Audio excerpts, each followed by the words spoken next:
My husband abandoned me at a gas station in the middle of nowhere and thought I'd never be able to do anything about it. But I did. I never thought I'd be one of those women who ends up with a story like this. But here we are. My name is Sloane, and what I'm about to tell you happened over the course of 5 years. 5 years that completely rewired who I am as a person. I should probably start at the beginning, at that gas station in the middle of absolutely nowhere, Colorado, where everything fell apart. It was supposed to be a guys' camping trip. My husband and his 3 buddies had been planning it for months.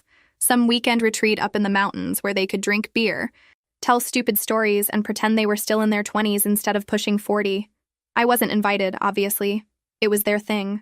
But the Thursday before they left, my husband suggested I come along for the drive up, stay the first night, and then catch a ride back with one of the guys who had to return early for work. It seemed reasonable at the time. Romantic, even. We'd been married for 12 years, and honestly, things had been rocky. I thought maybe he was making an effort. The drive took about 4 hours. We stopped at this rundown gas station somewhere between nowhere and the middle of nowhere, one of those places that looks like it hasn't been updated since 1970-something, with a flickering neon sign and pumps that groaned when you used them. The bathroom was around back, one of those standalone units with a key attached to a wooden block the size of a dictionary. Classy, right? I remember my husband smiled at me when he handed me the key. Looking back now, I can see it wasn't a warm smile. It was the kind of smile someone gives you when they know something you don't.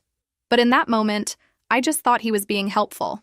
The bathroom was exactly as disgusting as you'd expect. Cracked mirror, rust stains in the sink, toilet that probably hadn't been properly cleaned since the Carter administration. I did what I needed to do as quickly as possible, washed my hands with soap that barely lathered, and came back out into the cooling desert evening. The parking lot was empty. Not just empty of our car, completely empty. No cars, no people. Nothing but desert scrub stretching out in every direction, and that relentless Colorado wind that makes everything feel even more isolated than it already is. For a moment, I just stood there, key still in my hand, trying to process what I was seeing. At first, I thought they'd pulled around to the front of the building. Maybe they were inside buying snacks or using the actual bathroom. I walked around the entire place twice, my heels clicking on the pavement, calling out my husband's name. The station itself was locked up tight. A handwritten sign on the door said they closed at 8, and it was now almost 9. The parking lot lights hummed overhead, attracting moths that threw crazy shadows across the asphalt. There was literally no one there. I tried calling my husband. The phone rang once, then went straight to voicemail. His voice on the recording, cheerful, casual, made my stomach drop. "Hey, you've reached me. Leave a message." I hung up without saying anything. Tried again. Straight to voicemail.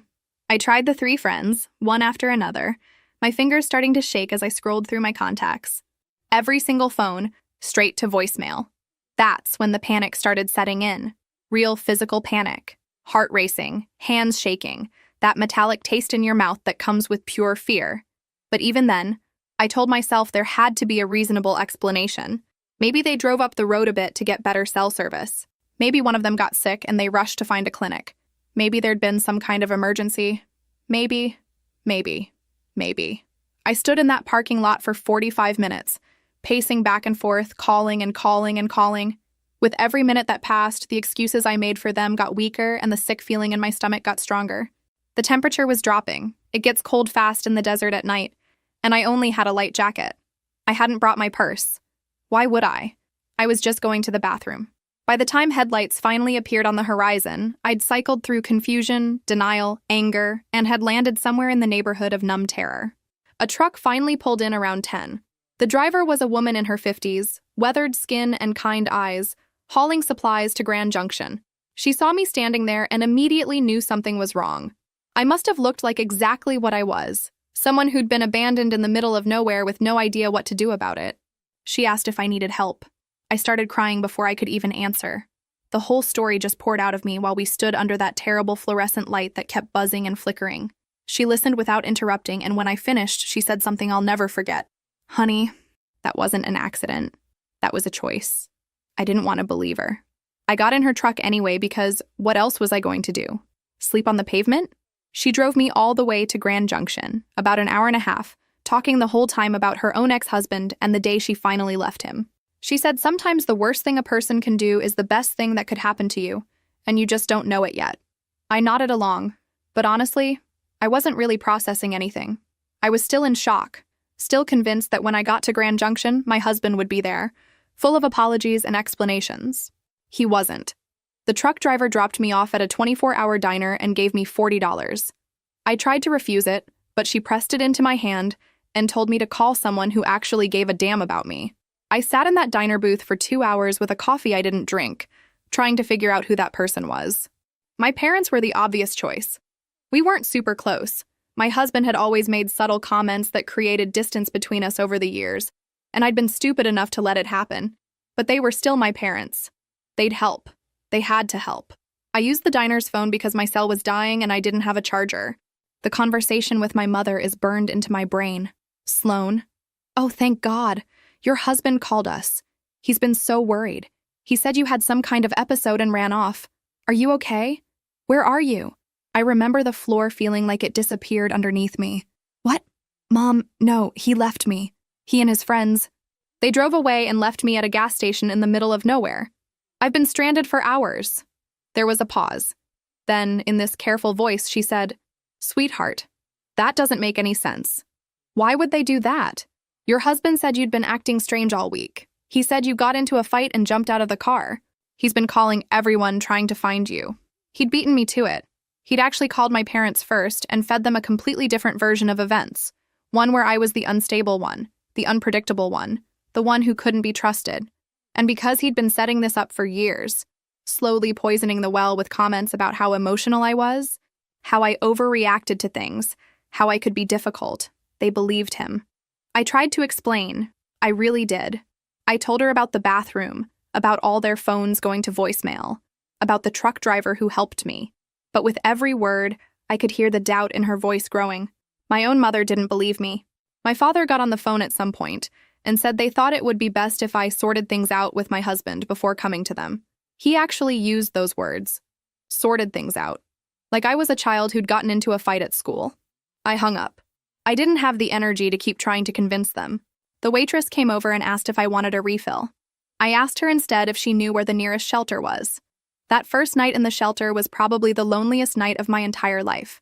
I lay on a cot that smelled like industrial detergent and listened to other women breathing in the darkness. And I realized something profound and terrible. I had no one. My husband had systematically isolated me over the years, and I'd been too trusting to notice. My family believed him over me. I had no close friends because he'd always had reasons why we couldn't spend time with them. I had no money because our accounts were all joint and I didn't have my debit card. I didn't even have identification because my purse was still in the car. Everything I thought I knew about my life had been left at that gas station along with me. I didn't sleep. I couldn't. Every time I closed my eyes, I saw that parking lot, saw the empty space where the car should have been, heard my own voice calling out their names into the darkness. Around 3 a.m, the woman in the cot next to mine started crying quietly. I wanted to say something, to offer comfort, but I had nothing to give. I was empty. The shelter woke up at 6. Fluorescent lights snapping on, the smell of institutional coffee brewing somewhere down the hall, women shuffling to the bathrooms with their small bags of toiletries.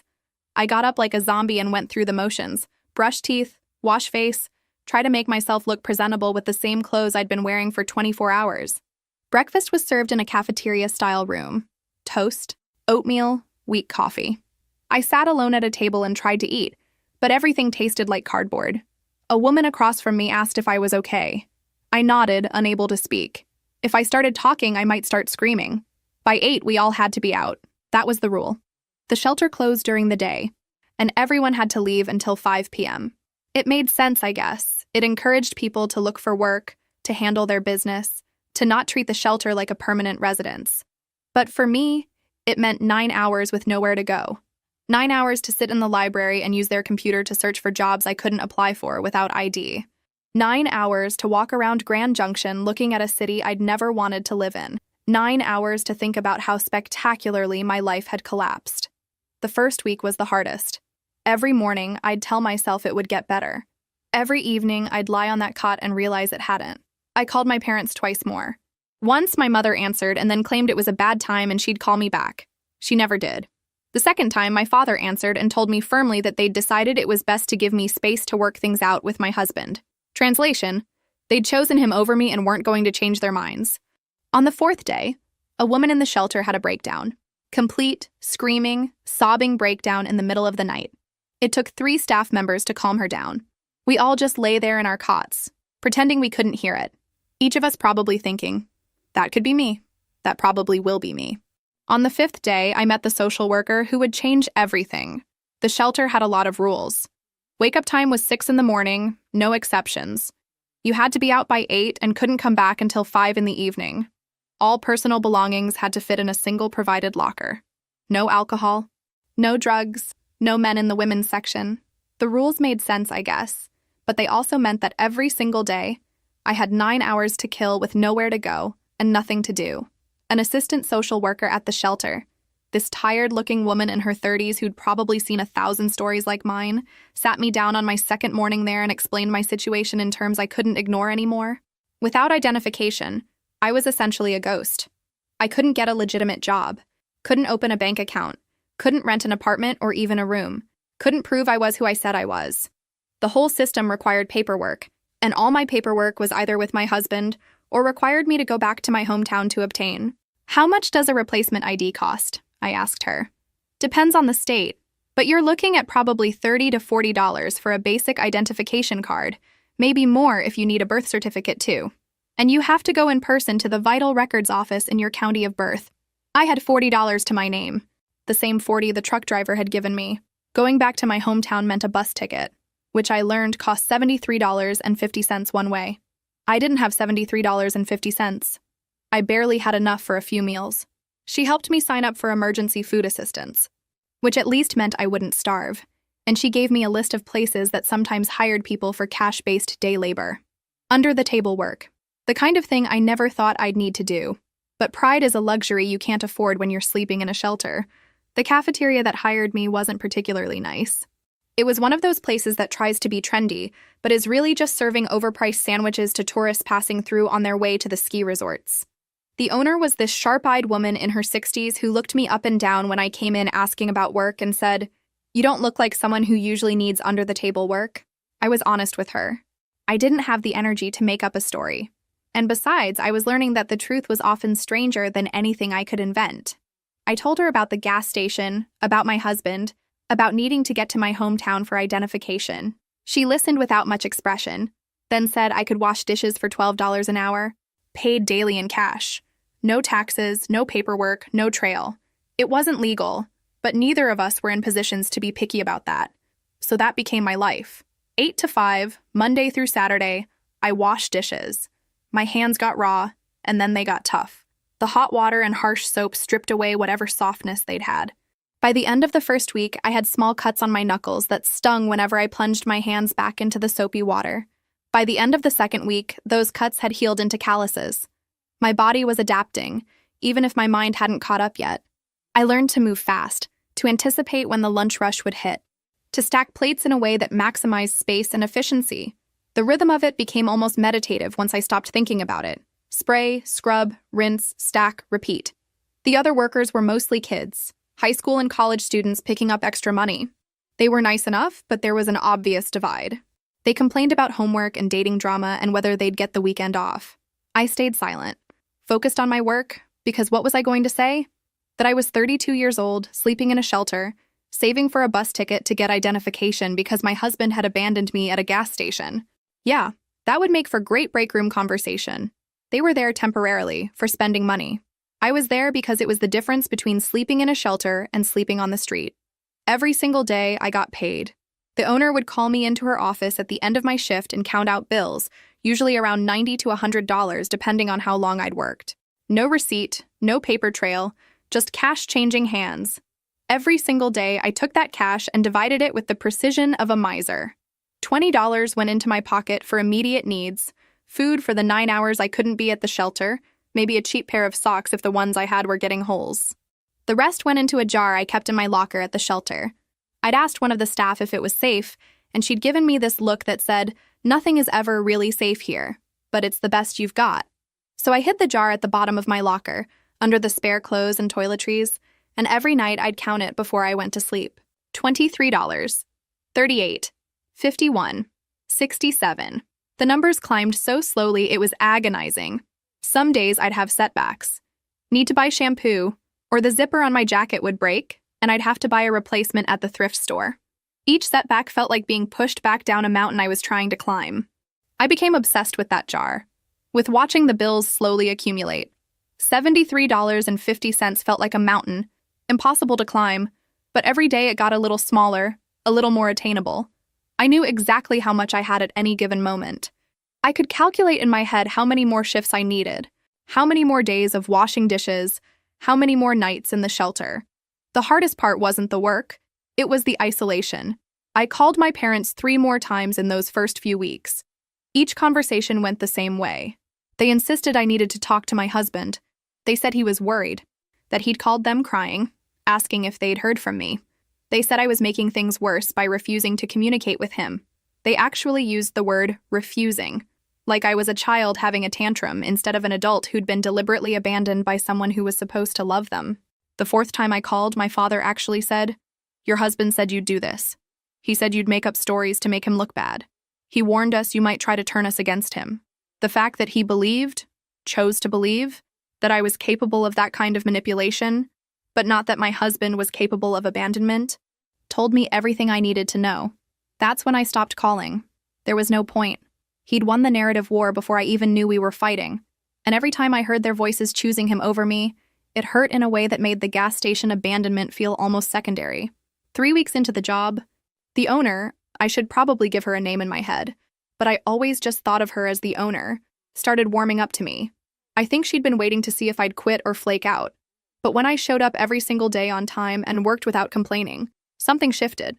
She started making comments about how I was faster than the kids, how she didn't have to tell me things twice, how I had the kind of work ethic she wished she could find in everyone. One afternoon, during a rare slow period, she called me into her office. I thought I was getting fired, and my heart basically stopped. Instead, she pulled out her purse and counted out $200 in 20s. "That's an advance," she said. "I know you're saving for a bus ticket. This should cover it plus some extra for whatever you need to do when you get there. You can pay me back $20 a week. No interest." I actually started crying right there in her office, which was humiliating, but she just handed me a tissue and told me to pull myself together before the dinner shift. That moment was huge. It was the first time since the gas station that someone had actually helped me without asking what I'd done to deserve my situation. The bus trip back to my hometown took 8 hours. 8 hours of staring out the window at landscape that became increasingly familiar and increasingly painful. I'd grown up here. I'd met my husband here. We'd gotten married in the church 2 blocks from the courthouse, where I'd now need to get my documents. Every mile felt like traveling backward through my own history. I scheduled the whole trip carefully. The bus arrived at 7 in the morning. The Vital Records office opened at 8. I'd get my identification card and birth certificate, then catch the 4 p.m. bus back to Grand Junction. I'd be gone before anyone who mattered could see me. That was the plan. The courthouse was smaller than I remembered. I filled out the forms with shaking hands. The clerk was this bored-looking woman who processed my request without even looking at my face. 45 minutes later, I had a temporary identification card and a certified copy of my birth certificate. I was legally a person again. I had 5 hours to kill before the bus. I should have stayed in the courthouse or gone to the library or literally anywhere else. But I was hungry, and there was this diner I used to love, and I thought surely I could just sit in a back booth for an hour and no one would notice me. I was wrong. My sister-in-law walked in 20 minutes after I sat down. Not my husband's sister, my brother's wife. I'd forgotten they lived 3 blocks from the diner. She saw me immediately, and her whole face lit up in a way that made my chest hurt. She basically ran over to my booth and slid in across from me without asking. "Where the hell have you been?" she said. "And before you answer, I want you to know that I never believed a single word that piece of garbage told anyone." That's when I learned that my husband had been telling people I'd run off with someone else. Not that I'd had an episode. Not that I'd left in a fight. He'd upgraded his lie to a full-blown affair with an imaginary person. He was telling everyone I'd been sneaking around for months and finally abandoned our marriage for my lover. The story had apparently gotten more elaborate with each retelling. "He filed for divorce last week," she told me. "Abandonment of the marital home. He's trying to get out of giving you anything in the settlement because he's claiming you left voluntarily." I just stared at her. "I don't even want anything from him. I just want him to leave me alone." "Well, that's not what he's doing," she said. "Sloan, there's more. He's been opening credit cards in your name. I saw the mail before. He's got at least 3 that I know of, and they're all maxed out. He's burying you in debt and then planning to claim you did it before you left. I felt like I was going to be sick. The diner sounds, clattering plates, other people's conversations, the hiss of the grill, it all became this overwhelming roar in my ears. I'd been washing dishes for 3 weeks trying to get enough money for a bus ticket, while my husband was actively destroying my financial future. My sister-in-law reached across the table and grabbed my hand. "Listen to me. I have a lawyer friend. She does some pro bono work. Let me get you her number. You need to fight this." I made it back to Grand Junction that night with her lawyer friend's number programmed into my dying phone and a completely new understanding of what I was up against. This wasn't just a bad breakup or even a cruel prank. This was systematic. He was trying to make sure that even if I survived leaving, I'd be destroyed in every other way that mattered. The shelter's social worker helped me connect with a legal aid attorney the next week. He was young, overworked, and probably handling 50 cases at once, but he took mine. We filed responses to the divorce, contested the abandonment claim, and started the process of proving the credit card fraud. It was all going to take time. Months, probably. Maybe longer. The debt turned out to be worse than my sister-in-law had thought. It wasn't 3 credit cards. It was 7. 7 different cards, all opened using my social security number, my birth date, and addresses I'd lived at years ago.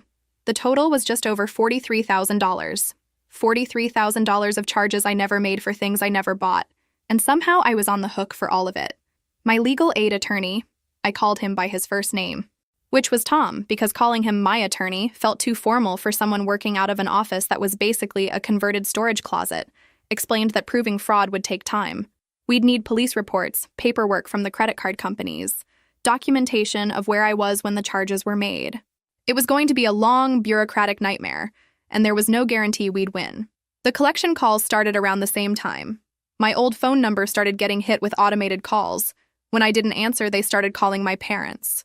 My parents, who still believed I'd abandoned my marriage for another man, were now fielding calls from debt collectors looking for me. My mother called me for the first time since that initial night. She didn't ask how I was doing. She asked why I was letting my debts go to collections and embarrassing the family. When I tried to explain that the debts weren't mine, that my husband had opened them fraudulently, she said something that still echoes in my head sometimes. If you'd been a better wife, maybe he wouldn't have felt the need to do any of this. I hung up on her. I didn't yell, didn't cry, just ended the call. Some part of me had still been holding on to this fantasy that eventually they'd see the truth and apologize, and we'd fix our relationship. That phone call killed that fantasy. They'd chosen sides, and they hadn't chosen mine. 8 months after the gas station incident, I was in a very different place than I'd been that first night. I had a room now, not an apartment, just a single room in a house with 4 other tenants. But it was mine. I was working full-time at the cafeteria, and the owner had promoted me to a supervisor position, which came with a legitimate paycheck instead of cash. I'd paid her back the $200 loan. I had my documents. I had a bank account with exactly $912 in it, which felt like a fortune. But I also had a court date approaching for the divorce proceedings, collection agencies calling the shelter as a forwarding address, and the constant low-level anxiety that at any moment, something else would blow up in my face. The cafeteria became my refuge. There's something meditative about repetitive work when your brain is chaos. Wash dishes, prep vegetables, make sandwiches, clean counters, repeat. The owner started teaching me more about the business side, how to do inventory, manage suppliers, handle difficult customers.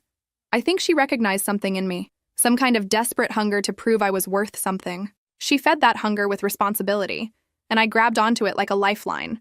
It was during this period that he started coming in, the medical student. He'd been a customer before, always ordered the same thing, turkey sandwich on wheat, no mayo, extra tomatoes, black coffee, but I'd never really paid attention to him beyond taking his order.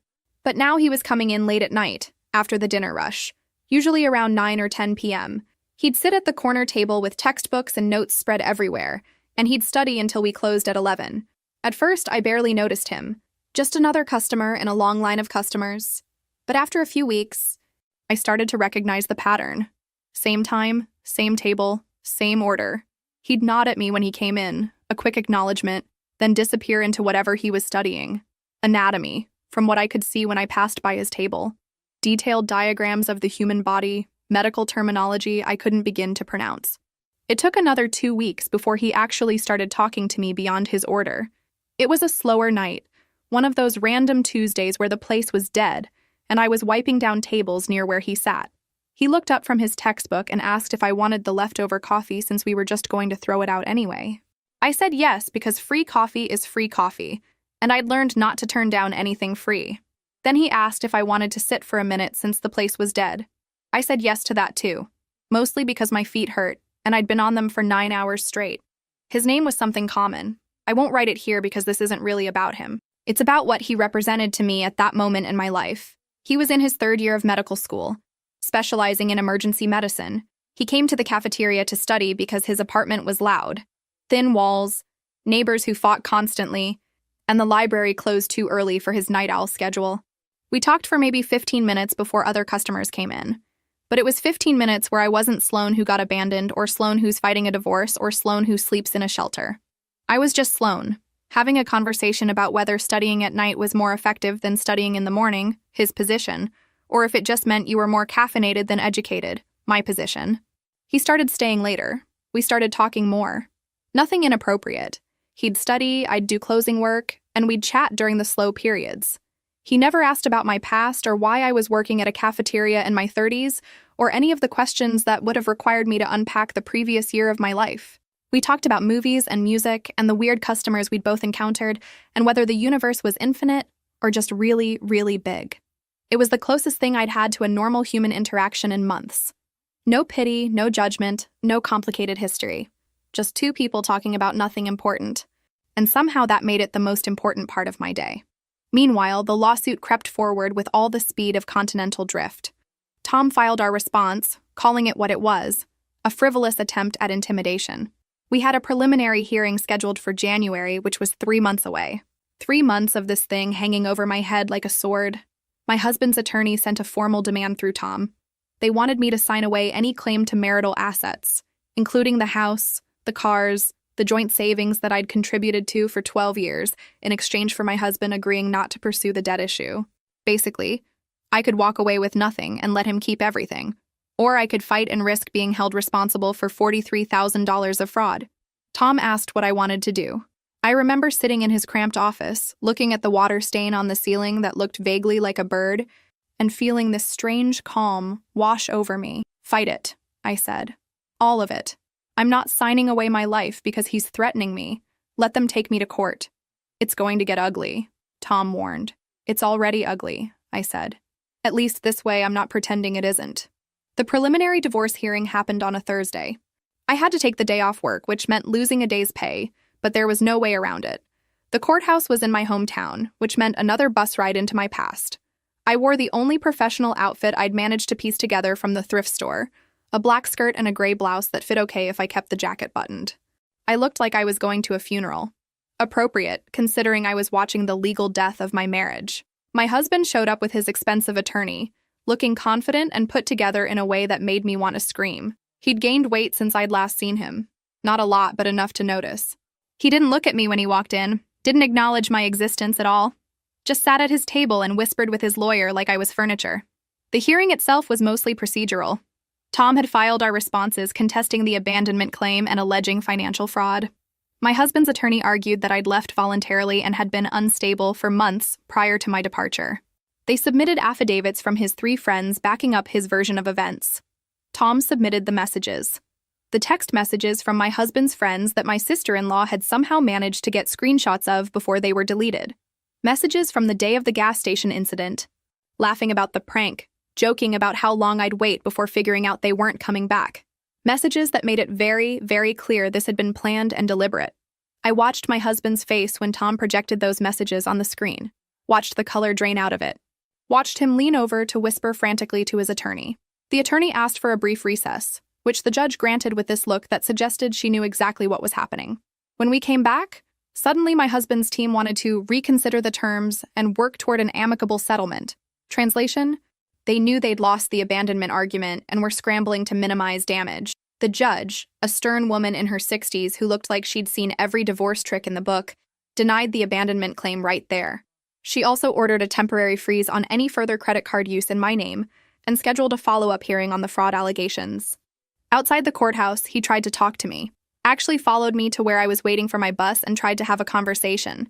His exact words were, "We can still fix this, Sloan. We can work through it. I still love you. I looked at him, really looked at him, and tried to find any trace of the man I'd married 12 years ago. I couldn't. You don't love me, I said. You don't even know what that word means. You love control. You love having someone to manipulate. But love? Actual love? You've never felt that for anyone but yourself. He started to respond, but I turned and walked away. Got on my bus. Didn't look back. 8 months turned into a year, then 2. Time has this weird way of moving both incredibly slowly and terrifyingly fast when you're rebuilding your life from scratch. The legal battle with my ex-husband dragged on through continuances and paperwork and more court dates than I'd ever imagined possible. But other things were changing. Good things. I'd been promoted again at the cafeteria, this time to assistant manager. Real salary, benefits, the whole package. I'd moved out of the room rental situation and into a small studio apartment that was technically too expensive for my budget, but felt like a palace after the shelter and the shared house. I had furniture from thrift stores and a mattress I'd bought new because I'd decided that if there was one thing I deserved after everything, it was a bed that no one else had slept in first. The owner of the cafeteria, her name was June, and I'd finally started using it, had started talking about retiring. She was 68 and tired, and her kids had no interest in taking over the business. She hadn't said anything explicitly, but I got the sense she was testing me, seeing if I could handle more responsibility. I was working 14-hour days sometimes, covering for sick employees, dealing with suppliers, basically running the place while she took longer and longer vacations to visit her daughter in California. Then the new lawsuit came. My ex-husband, his attorney technically, but same difference, filed a civil suit against me for defamation and emotional distress. The claim was that I'd spread malicious lies about him that had damaged his reputation and caused him significant psychological harm. They were asking for $75,000 in damages. Tom called me at work to tell me about it. I actually laughed. Not because it was funny, but because the absurdity of it was so overwhelming that laughing was the only possible response. The man who'd orchestrated my abandonment, committed fraud in my name, and spent 2 years lying to everyone we knew was now claiming that I was the one who damaged his reputation. It's a pressure tactic, Tom explained. He's hoping you'll agree to a settlement in the divorce just to make this go away. The defamation case has almost no merit. Truth is an absolute defense. And we have those text messages. But he knows that defending yourself costs money and energy. June had been in the hospital the week before for some kind of heart issue. Minor, she'd insisted, but scary enough that she'd started talking seriously about selling the cafeteria. She'd even floated the idea to me, in her casual way, asking if I'd ever thought about owning my own business. I had thought about it. Constantly. But thinking about something and having $50,000 for a down payment are two very different things. And now, with this new lawsuit looming, the idea of taking on debt for a business purchase felt impossibly risky. The medical student had become a regular fixture in my life by then. We'd moved from casual conversations to actually hanging out outside the cafeteria. Nothing romantic at first, just two people who'd become friends. But there was something there, something that made my life feel less like survival and more like living. The hearing for the defamation lawsuit was scheduled for a Wednesday in February, which meant another trip back to my hometown, another day away from work, another bus ride through landscape that I'd come to associate with dread. But this time felt different. I wasn't going as someone who'd been abandoned and was trying to survive. I was going as someone who'd survived and was now fighting back. Tom met me at the courthouse steps. We'd prepared extensively for this. He'd drilled me on possible questions, walked me through what to expect, warned me that my ex-husband's attorney would try to make me look unstable or vindictive. My ex-husband looked different. Older, obviously, but there was something else.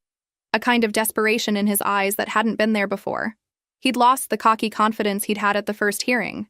He looked like someone who was losing and knew it. His attorney was new. The expensive one from before had apparently dropped him, probably when the bills went unpaid. This guy was cheaper but scrappier, the kind who'd argue anything for anyone if the check cleared. He opened with the argument that I'd been systematically destroying my ex-husband's reputation in our community, telling people he'd abandoned me, when in reality, we'd had a mutual separation. Tom stood up for our response, and it was like watching someone calmly dismantle a house of cards. He presented the text messages again, had them entered as evidence, showed the timestamps, showed the content, showed the clear and unambiguous proof that the abandonment had been planned and deliberate. Then he did something I hadn't expected. He called my sister-in-law as a witness. She'd driven up from her home specifically for this. Took time off work, arranged childcare, the whole thing, and she didn't hold back. She testified about the lies my ex-husband had spread, about the credit card fraud, about his attempts to isolate me from my family. She had receipts, actual screenshots and emails, and even a recording of a conversation where he'd bragged to my brother about teaching me a lesson. She'd been documenting everything for years, apparently, waiting for this moment, waiting for the chance to tell the truth in a place where it mattered. I watched my ex-husband's attorney scramble. He tried to object on various grounds: hearsay, relevance, prejudicial, but the judge shut him down every time. The evidence was solid, the pattern was clear. There was no amount of legal maneuvering that could change the fundamental facts of what had happened. Then Tom called me to the stand.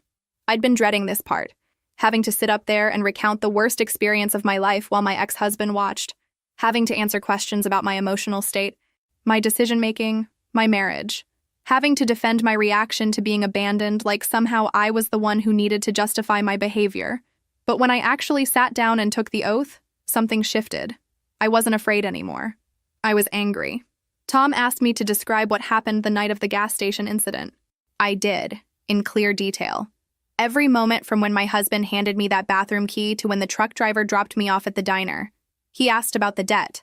I explained how I'd discovered it, how I'd fought it, how I'd eventually gotten most of it dismissed as fraudulent, but how it had destroyed my credit and taken years to rebuild. He asked about the damage to my reputation. I talked about losing contact with my family, about the rumors that followed me, about starting over in a city where no one knew me because staying anywhere near my hometown had become unbearable. The opposing attorney's cross-examination was exactly what Tom had warned me about. He tried to paint me as bitter and vengeful, someone who'd refused reasonable settlement offers because I wanted to punish my ex-husband. He asked why I'd moved to a different city if I had nothing to hide. He asked if I'd been faithful during the marriage. Yes, and if I could prove it. How exactly does one prove a negative? He tried to make me lose my temper, tried to get me to say something emotional and rash that would support their narrative of an unstable, vindictive ex-wife. I didn't give him the satisfaction. Every question I answered calmly and directly. When he asked why I'd refused to work things out with my husband, I looked at the judge and said, because a person who would deliberately abandon their spouse at a gas station in the middle of nowhere, then commit fraud in their name, then sue them for speaking the truth about it isn't someone you work things out with. That's someone you get away from as quickly as possible. The judge called a recess after that. 30 minutes. Tom and I went to the hallway and he told me I'd done well, that I'd come across as credible and sympathetic without being emotional. I felt numb more than anything. Saying all of it out loud, in an official capacity, with my ex-husband sitting there watching, had been more exhausting than I'd anticipated. When we reconvened, the judge didn't waste time. He'd clearly made up his mind during the recess. He called the defamation case frivolous and without merit, and dismissed it with prejudice, which meant it couldn't be filed again. He also ordered my ex-husband to pay court costs, both his own and mine, and sanctioned his attorney for bringing a case that was clearly meant to harass rather than seek legitimate legal remedy. The words he used were vexatious litigation, and he was clearly annoyed at having his time wasted with such an obviously baseless claim. Then he did something even better. He issued a final order on the divorce right there, without waiting for the scheduled hearing. I got half of the marital assets like I should have from the beginning. My ex-husband was responsible for his own debts, all of them. The credit card fraud was acknowledged in the record, and there was a restraining order included that prohibited him from contacting me except through attorneys, and only for legitimate legal purposes. It was more than I'd hoped for. It was everything. I'd won, completely and totally won. Outside the courthouse, my ex-husband did the last thing I expected. He tried one more time, caught me walking to the bus stop and followed me, talking rapidly, desperately, saying he'd made mistakes, saying he still loved me, saying we could start over. I stopped walking and turned to look at him. Really look at him. He was crying, actual tears running down his face, and I felt nothing. You don't love me, I said. You love what I represented. Someone who you could control. Someone who wouldn't fight back. But I'm not that person anymore. Sloan, please. No, I said. You know what the worst part is? It's not what you did. It's that you think you deserve forgiveness for it. That you think crying and saying you love me erases abandonment and fraud and 2 years of legal harassment. It doesn't. And I don't forgive you. Not because I'm bitter, but because you don't deserve it. I turned and walked away, and got on my bus, and I knew it was the last time I'd see him. On the bus ride back to Grand Junction, I called June, told her I wanted to move forward with the business purchase, told her I'd talked to the bank and they were willing to work with me, told her I was ready to take the risk. She laughed. Actually laughed. I was wondering when you'd stop being scared, she said. Welcome to ownership, kid. 3 years is enough time for a lot of things to change. Enough time to buy a business, learn to run it properly, make it profitable. The cafeteria was mine. Fully mine. I'd signed the papers 14 months after that courthouse victory, with a loan that terrified me and June's promise that she'd consult for the first 6 months. I'd made changes. Updated the menu, renovated the bathrooms, built a small patio area outside for the summer months. Business had grown by 30% in the first year alone. I'd hired 6 employees, real staff with benefits and everything. I'd even started looking at a second location, and I had someone in my life. The medical student wasn't a student anymore. He'd finished his residency and was now an actual emergency room physician at the county hospital. We'd been officially together for 2 years, living together for 8 months. It had been slow and careful, both of us damaged in our own ways. But it worked. We worked. Then my mother showed up. I was busy helping a new employee learn the register when I looked up and saw her standing in the doorway, older and smaller than I remembered, looking uncertain in a way that my mother never looked. She waited until I acknowledged her. Didn't approach, didn't wave, just stood there like she was afraid I'd throw her out. "Can we talk?" she asked when I finally walked over. I looked at the lunch rush building, at my employees managing everything competently without me. "I have 15 minutes, I said. Outside. The patio was empty, too cold for most people. We sat at opposite ends of a table, neither of us quite looking at each other. "I divorced your father," she said. No preamble, no small talk. 8 months ago, the papers finalized in July. I didn't say anything, just waited. He still believes him, your ex-husband, still thinks you abandoned your marriage for another man, that you're lying about everything that happened. I told him about the court case, about the judge's ruling, about the evidence. He won't accept it. Says the system is biased against men." She paused. "I couldn't stay married to someone who'd rather believe a liar than his own daughter."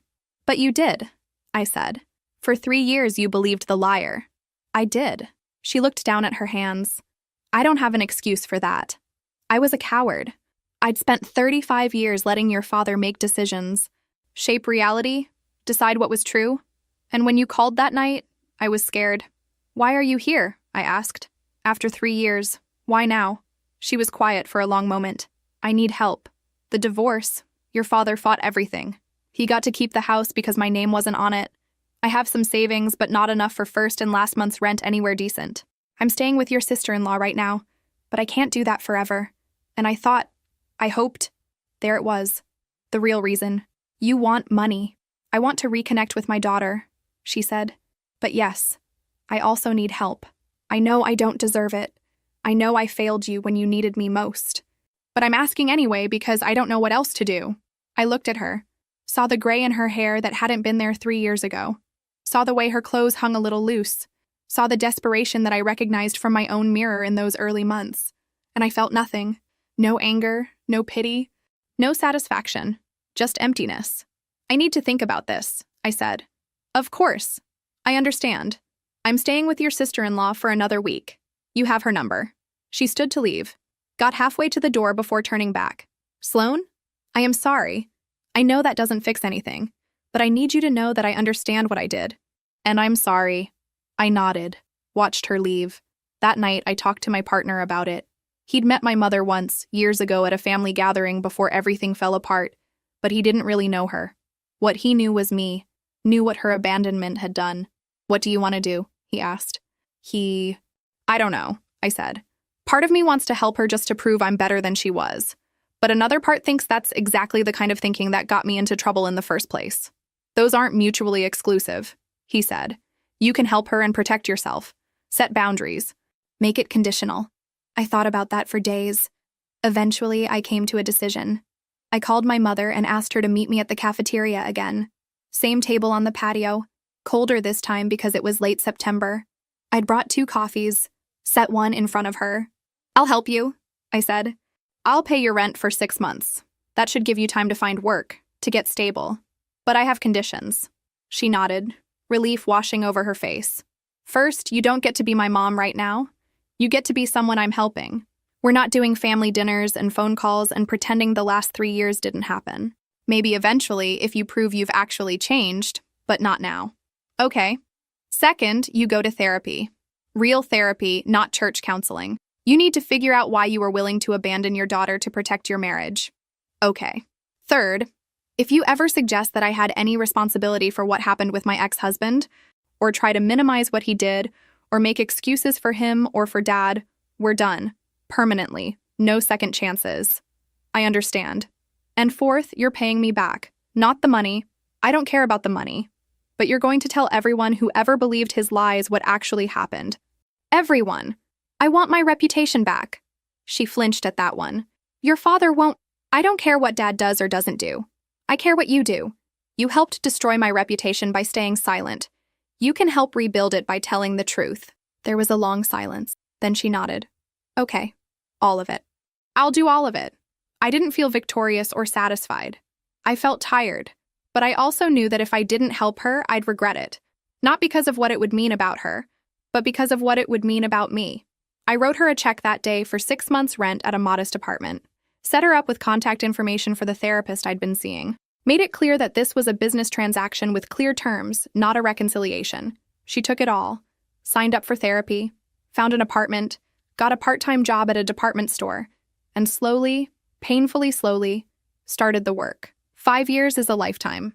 5 years after that gas station in the Colorado desert. I was 33 years old, married to the man who'd been the medical student, 4 months pregnant with my first child, and managing 2 cafeterias.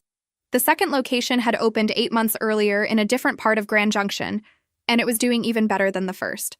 I had 12 employees across both places. I had a house, an actual house with a yard and a mortgage, and neighbors who waved when they saw me. I had equity and retirement accounts and college funds already started for a child who hadn't even been born yet. I had a life that bore absolutely no resemblance to the one I'd had 5 years earlier. Sometimes I'd catch myself in a moment of absolute normalcy, loading the dishwasher, or reviewing inventory spreadsheets, or picking out paint colors for the nursery, and I'd have this flash of memory. That parking lot. That empty, dark parking lot. The feeling of standing there in the cold, calling and no one answering. And then I'd blink, and I'd be back in my kitchen, or my office, or the paint store, and the contrast would be so stark it almost felt like those 2 people, the woman at the gas station and the woman I'd become, couldn't possibly be the same person. But they were, and I carried both of them with me every day. My mother and I had a relationship now. Not the relationship she probably wanted. We weren't close, we didn't talk every day, we didn't have that mother-daughter bond that she'd maybe hoped to rebuild. But we had dinner once a month, usually at a restaurant halfway between our places. She'd followed through on every condition I'd set. Stayed in therapy for over 2 years before her therapist said she'd done enough work that she could move to maintenance mode. Told people the truth about what had happened, which I knew had cost her socially. Some of the people who'd believed my ex-husband's lies didn't want to hear they'd been wrong. Paid me back the rent money even though I'd told her multiple times she didn't need to, insisted it was important for her own self-respect. She'd even gotten a full-time job at the department store and had been promoted to assistant manager. She was trying. It wasn't enough to erase 3 years of choosing to believe a lie over her own daughter, but it was something. We'd probably never be close. There was too much damage, too much history, but we were civil, we were cordial, we were making the best of a situation that neither of us had chosen. And honestly, that felt like enough. I didn't need her to be the mother I'd always wanted. I just needed her to be someone who acknowledged the truth and tried to do better. She was doing that, and I could respect the effort even if I couldn't fully forgive the past. One evening in early March, I was closing up the original cafeteria, the one where everything had started, where I'd first washed dishes for cash and met the man who'd become my husband. It was a slow night. My manager had handled most of the work, and I was just doing final checks before locking up. My phone rang. It was my sister-in-law. "Hey," she said. "I'm probably being paranoid, but I thought you should know. I ran into someone who knows your ex, and apparently he's been asking around about you. Wants to know where you work, where you live, if you're married. The restraining order expired 2 years ago, so legally he can reach out, but I wanted to give you a heads up in case he tries anything." I felt my heart rate pick up for just a second. That old panic response, that muscle memory of fear. But then I looked around at my cafeteria, my employees cleaning up, my registers being balanced, my business that I'd built from nothing, and the fear evaporated. "Do you want me to tell him anything?" she asked. Or tell him to leave you alone? I thought about it, about all the ways I could respond. All the things I could say, all the ways I could let him know that I'd built something real and substantial and good out of the wreckage he'd tried to bury me in.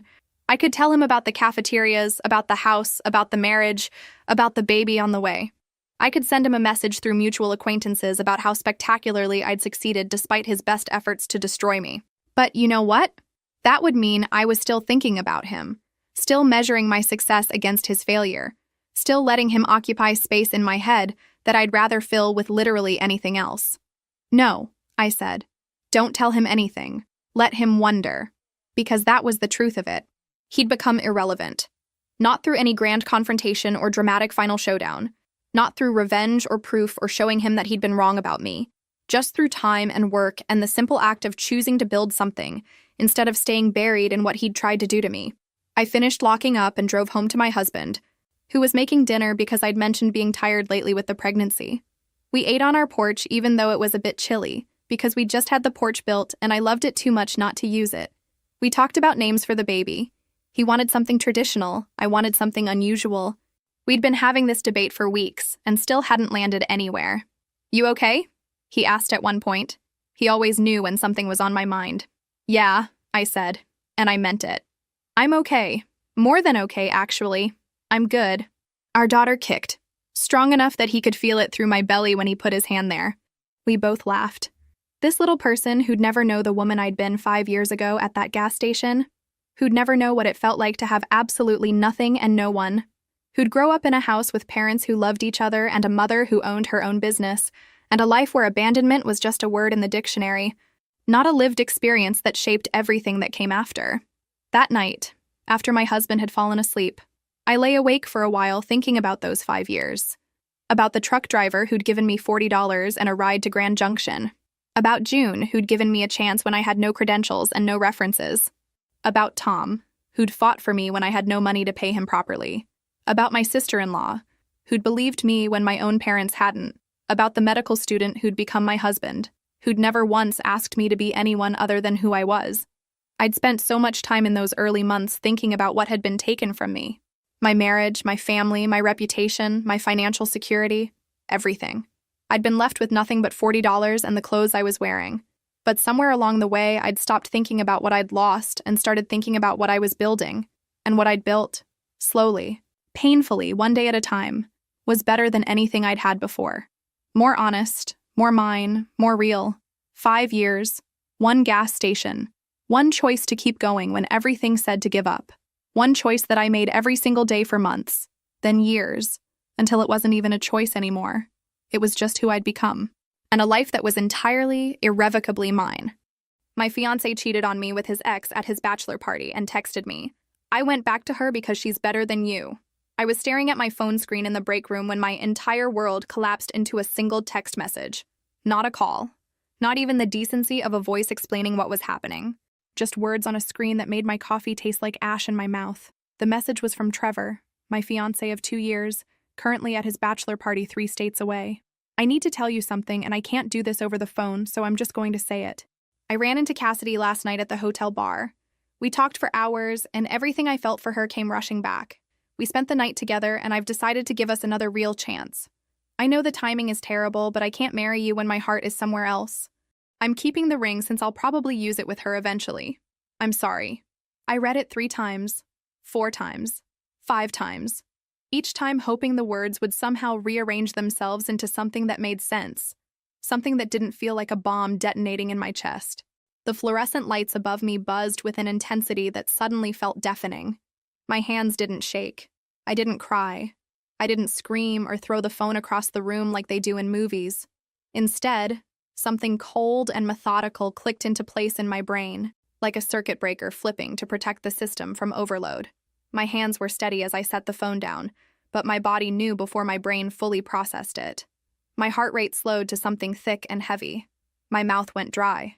The edges of the room seemed to darken, like my peripheral vision was shutting down, focusing all my awareness on that screen, those words, that singular moment of my life splintering. This is what shock feels like, I remember thinking. This crystalline clarity where everything slows down and your brain starts categorizing what needs to be done, because if you stop to actually feel what's happening, You'll shatter into 1,000 pieces right here on the break room floor between the vending machine and the motivational poster about teamwork. I'd been in the middle of eating a sandwich, turkey and Swiss on wheat bread with just a little mustard, the same lunch I ate every Tuesday. The sandwich sat on the table in front of me, and I stared at it like it was an artifact from another life. The life I'd been living 20 minutes ago when I thought I knew what my future looked like. When I thought I was engaged to someone who loved me. When I thought 3 weeks until the wedding meant something. I typed back one word. Understood. Not, how could you? Not, after everything we've been through. Not, please don't do this. Just one word that conveyed absolutely nothing of the hurricane building inside me. Then I opened my banking app and canceled the automatic monthly payment of $2,500 to Westfield Fine Jewelers. The payment that had been draining my account for the past 9 months. The payment that was supposed to be my gift to him, my contribution to our future. My way of showing that I was all in on this relationship. $22,500 I'd already paid. Gone. Just gone. $22,500. That was a year of groceries. That was a reliable used car. That was 6 months of mortgage payments. That was my emergency fund that I'd spent 5 years building. And I'd handed it over willingly, month after month, because I thought we were building something together. The ring had been Trevor's idea from the start. He wanted to build credit history with a luxury jeweler, he said. Good for his career in luxury marketing. He worked for a high-end brand consulting firm, helping luxury companies position themselves to ultra-wealthy clients. Having a relationship with Westfield, having purchased an expensive item there, would help him network, he explained. The line of credit would be in his name, but would I mind covering the monthly payments as an engagement gift? It seemed romantic at the time. A secret between us. I was literally investing in our future together. I'd even thought it was clever. He'd shown me articles about how important industry relationships were in luxury marketing, how the best consultants had personal experience with the brands they represented. It all made sense. And I made good money as an operations manager at a mid-sized logistics company. $2,500 a month was tight but manageable. I'd cut back on other things, stopped going to yoga classes, started bringing lunch from home every day instead of ordering out, canceled my house cleaning service, small sacrifices for our future. Now that investment was about to become his problem. I drafted an email to the jeweler with a copy of the payment cancellation and a brief explanation. I am no longer responsible for this account. The borrower is Trevor Ashworth. All future correspondence should go directly to him. Attached, please find documentation of the payment cancellation and notification that I will not be making any further voluntary contributions to this account. It was 1:47 in the morning. I couldn't sleep, obviously. My mind was racing through every conversation, every moment, every red flag I might have missed. I sat on the floor of my apartment that I'd bought 1 year before I even met him, that I'd been so proud of buying at 29 with money I'd saved working 60-hour weeks, and systematically changed the code on my electronic door lock. Then I started making a list of everything that needed to be canceled. The venue, $15,000 in non-refundable deposits, gone. We'd booked the historic mansion in the Garden District a year ago. I'd fallen in love with the way afternoon light filtered through the oak trees. The catering, $3,000, gone. I'd spent 4 hours at the tasting, carefully selecting each course. The photographer, the florist who'd promised the most romantic setup, the band who'd learned our song, another $7,000 scattered across vendors I'd spent months selecting. And then the dress. $3,200 hanging in my closet in a protective bag. Ivory lace with a sweetheart neckline that had made my mother cry when she saw me in it. "You look so beautiful, baby," she'd said. Now I'd have to figure out what to do with it. Donate it? Sell it? The thought of it made me sick. Those deposits represented 2 years of careful saving. $15,000 for the venue with the oak trees where I'd imagined walking down the aisle. $3,000 for catering. Another $7,000 scattered across the photographer we'd booked 18 months in advance. The florist who'd promised the most romantic setup. The live band who'd learned our song. And $3,200 for a dress hanging in my closet that I'd never wear. $25,000 that had been earmarked for a down payment on a bigger place. Now just gone. The price of trusting someone who could send a breakup text at 1 in the morning because he was too cowardly to hear me cry. By 3 a.m., I had sent emails to 17 different vendors. Most of them would keep the deposits. Some of them sent immediate automated responses confirming my cancellation and thanking me for my business.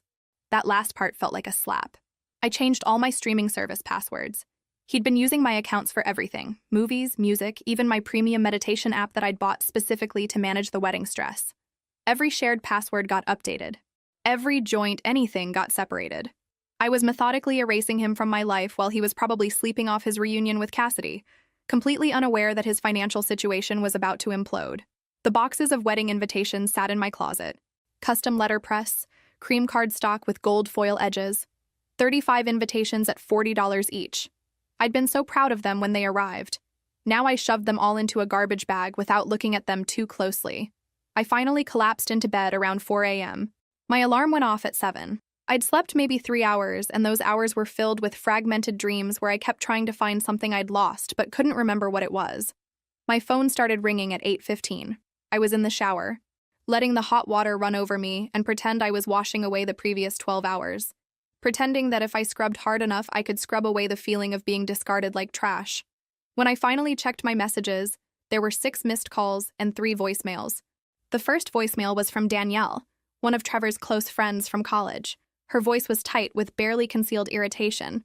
"Hey, Sloan, Trevor's card got declined this morning and he's freaking out. Did you forget to make the jewelry payment? He's saying something about you canceling it, but that doesn't make any sense because why would you do that? Can you call me back? He's really upset, and honestly, this is kind of messed up timing with everything he's going through right now. Just call me back so we can sort this out." Everything he's going through? Like he was the victim here. Like I was supposed to feel sorry for him because his credit card got declined after he cheated on me. I deleted it without finishing. The second was from Trevor's mother, Patricia. No greeting, no pleasantries, just straight into it with that tone she used when she was trying to sound reasonable, but was actually furious.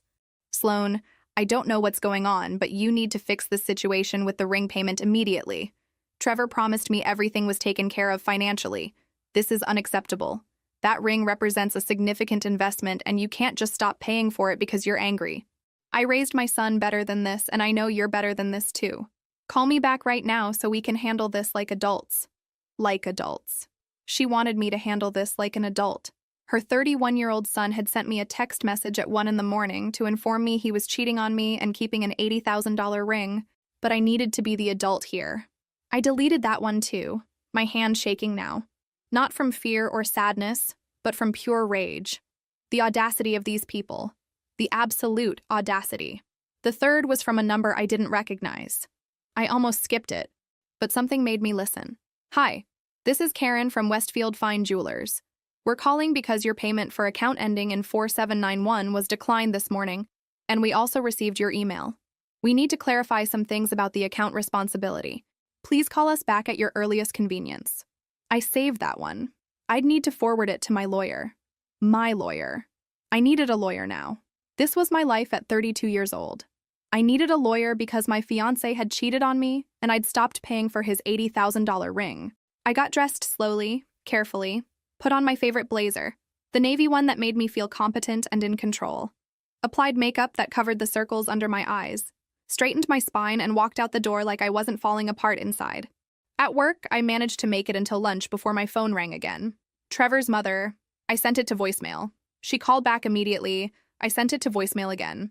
On the third call, I answered, if only to stop the incessant ringing that was making my coworkers look over at my desk. "Sloan, what is going on?"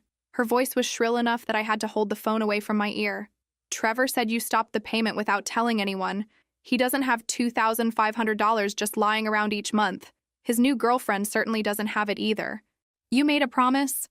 "I made a promise to my fiancé," I interrupted, my voice eerily calm even as my free hand clenched into a fist. "Trevor is no longer my fiancé.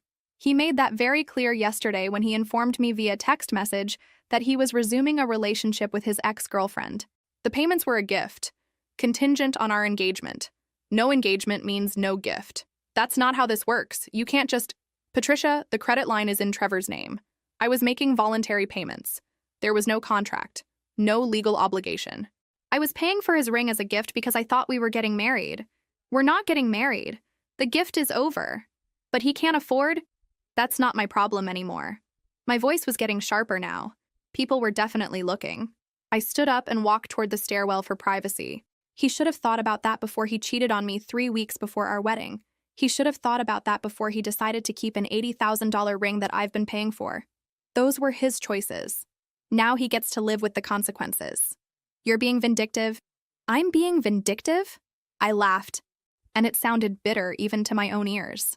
Your son cheated on me, humiliated me, canceled our wedding, and tried to steal a ring I've paid over $20,000 toward. And I'm the vindictive one for not continuing to fund his new relationship? That girl has nothing to do with this. Trevor just needed time to figure out his feelings. All future communication needs to go through my attorney. I'll have them reach out to you with their contact information. Don't you dare hang up on me, young lady. I hung up. Then I blocked her number, my hands shaking so hard I almost dropped the phone. I sat down on the stairs of the emergency stairwell and pressed my palms against my eyes, trying to steady my breathing. My hands were shaking now, not from fear or sadness, but from rage, pure, white-hot rage that Trevor had the audacity to cheat on me, keep the ring, and then sick his mother on me about the payments. That evening, my apartment intercom buzzed. The front desk attendant sounded apologetic. Miss Sloan, there's a Trevor Ashworth here to see you. He says it's urgent. Tell him the access code has changed and he needs to schedule a time through my attorney to collect his belongings. He's saying he lives here? He doesn't. The lease and deed are in my name only. He never changed his legal address, never paid rent, never signed any cohabitation agreement. If he refuses to leave, please call building security. There was a pause. I could hear Trevor's voice in the background, raised and angry. Understood, the attendant said finally. I'll relay that message. 30 minutes later, my doorbell rang. I checked the security camera feed on my tablet. 2 police officers stood in the hallway. Behind them, Trevor was gesturing animatically, and beside him, oh, this was rich. Cassidy stood with her hand in his, looking like she was playing the role of concerned girlfriend in a made-for-TV movie. She was pretty, I'd give her that. Long dark hair, perfect makeup even at 7 p.m. She wore a designer dress that probably cost more than my monthly car payment. I buzzed them in, already pulling up documents on my phone. The older officer looked tired, like this was the 10th domestic dispute call he'd responded to that day. Ma'am, we got a call about an illegal lockout situation? I handed him my tablet, already open to a photo of the property deed. This is my apartment.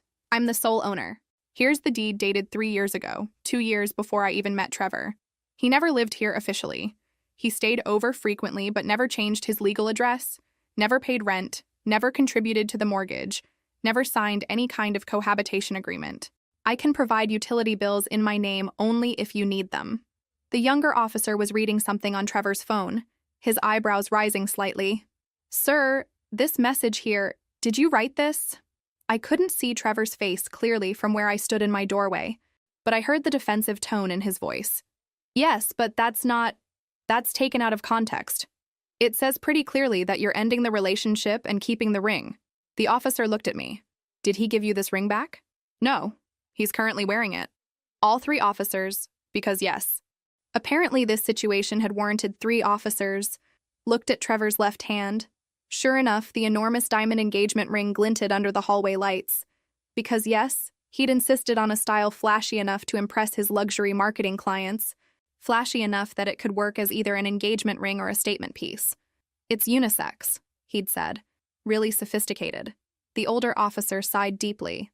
So you broke up with her via text, kept the ring, and now you're here claiming she illegally locked you out of an apartment you don't own? She's holding the ring hostage. That's $80,000. That you financed, I said calmly, still standing in my doorway. In your name. I was making voluntary payments as a gift. Gifts stop when relationships end. The credit line was always yours. The debt was always yours. I just stopped paying for it. Cassidy's face had gone pale. Her hand dropped from Trevor's. Wait, the ring has a payment plan? An $80,000 payment plan, the younger officer confirmed, still reading Trevor's phone, at approximately $2,500 per month, which she was paying. The credit line is in your name, sir? Well, yes, but she promised. Verbally? The older officer asked. Yes, but... So there's no contract? Trevor's face was red now. She said she'd handle it. She knew I was building a relationship with the jeweler for my career. She can't just stop paying because she's mad. Actually, she can, the older officer said wearily. Unless you have a signed contract stating she's financially responsible for your debts, which I'm guessing you don't. This is a civil matter, not a criminal one. Trevor, you told me it was paid off. Cassidy's voice cracked. The older officer held up his hand. This is a civil matter, Sir, you need to arrange property collection through proper legal channels. Ma'am, you're within your rights to change your locks. We're done here. As they turned to leave, I heard Cassidy's voice rising in the hallway. $80,000? In your name? Are you fucking kidding me right now? I closed the door, walked to my couch, and sat down. Then I laughed. It wasn't a happy laugh. It was the kind of laugh that comes when you realize your life has turned into such an absurd nightmare that laughter is the only response that makes sense. The next morning, I woke up to 17 text messages from people I barely knew, all asking if I was okay or telling me they'd seen the posts. I had no idea what they were talking about until my coworker Priya pulled me aside during our morning meeting. "Have you checked social media today?" she asked quietly. "No. Why?" She showed me her phone. Cassidy had posted a long, emotional essay about how she and Trevor had rekindled their once-in-a-lifetime love, but now his vindictive ex-fiancé was trying to destroy their happiness out of jealousy. The post painted me as someone who had manipulated Trevor into debt, then abandoned him financially when he finally found the courage to follow his heart. The post had been shared 43 times. Multiple people I knew had commented, defending Cassidy and calling me cruel.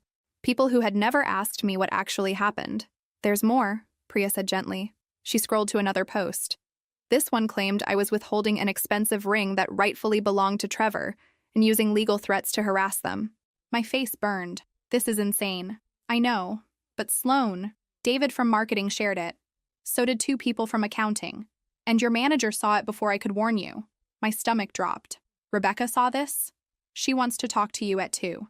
The meeting with Rebecca was excruciating. She sat across from me, hands folded on her desk, expression carefully neutral, and that way managers have when they're about to deliver news they know you won't want to hear.